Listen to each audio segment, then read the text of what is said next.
The SantaLand Diaries by David Sedaris. Have you ever wanted to do a job you did not want to do? Well, as David Sedaris depicts in this Christmas story as an elf who works during Christmas time. I've had multiple odd jobs, such as working landscape with my friend's company, cleaning up for a bar during the summer, and the most odd job of all, babysitting a 35-year-old man who couldn't cook dinner for himself. My costume is green. I wear green velvet pants, a yellow turtleneck, a forest green velvet smock, and a perky stocking cap decorated with spangles. This is my work uniform. My elf name is Crumpet. We are allowed to choose our own names and given permission to change them according to our outlook on the snowy world. This morning we were given a tour of SantaLand, which is really something. It's beautiful, a real wonderland with 10,000 sparkling lights, fake snow, train sets, bridges, decorated trees, mechanical penguins, and really tall candy canes. One enters and travels through a maze, a path which takes you from one festival environment to another. The path ends at the magic tree.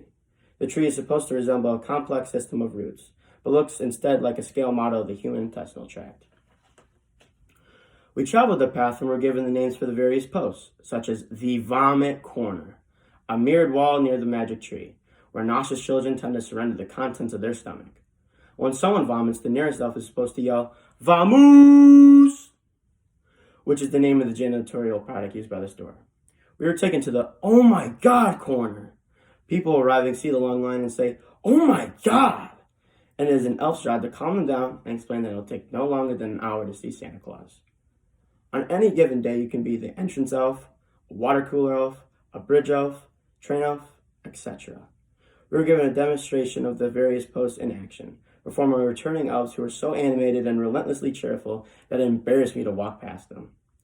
I don't know that I could look at someone in the eye and explain, "Oh my goodness, I think I see Santa."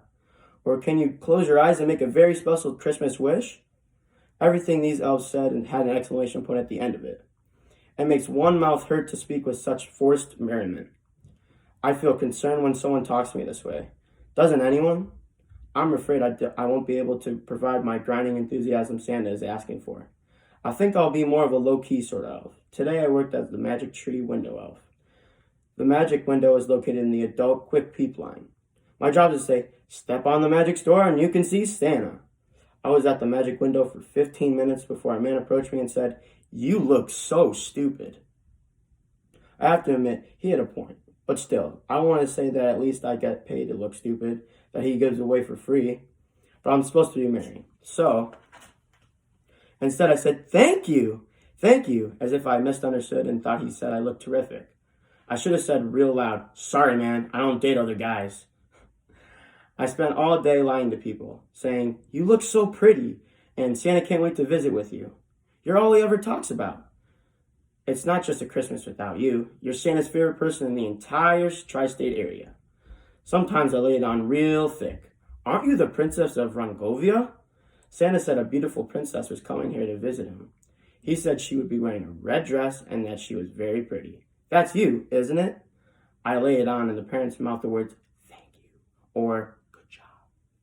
All I do is lie, and that has made me immune to compliments. Lately, I am feeling trollish, and I have changed my elf name from Crumpet to Blisters. Blisters, I think it's cute.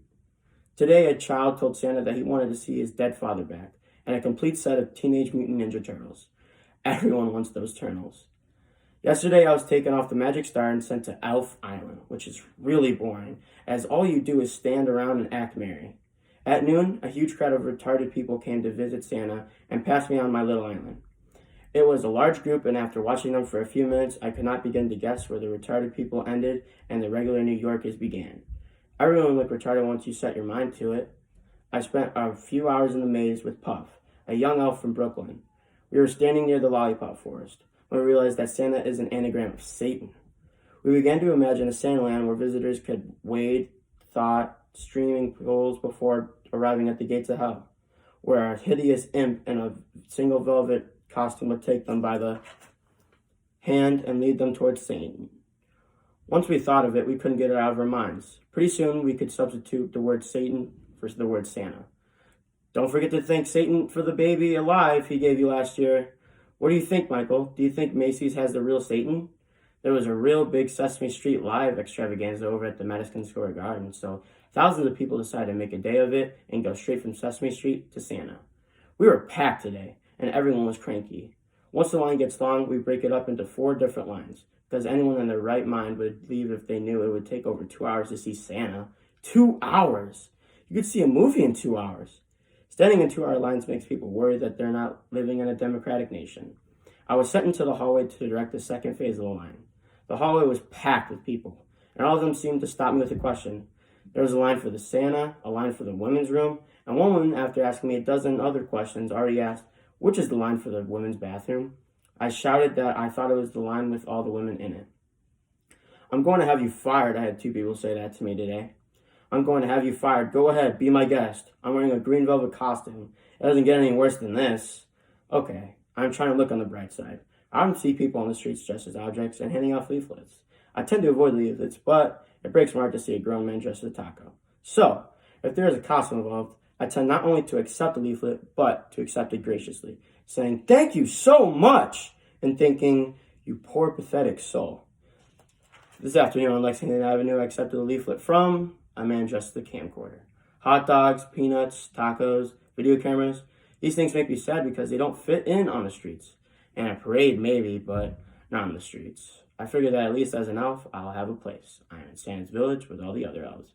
I reside in a fluffy wonderland surrounded by candy canes and gingerbread stacks. Hey! At least it's not quite as sad as standing on some street corner dressed as a French fry.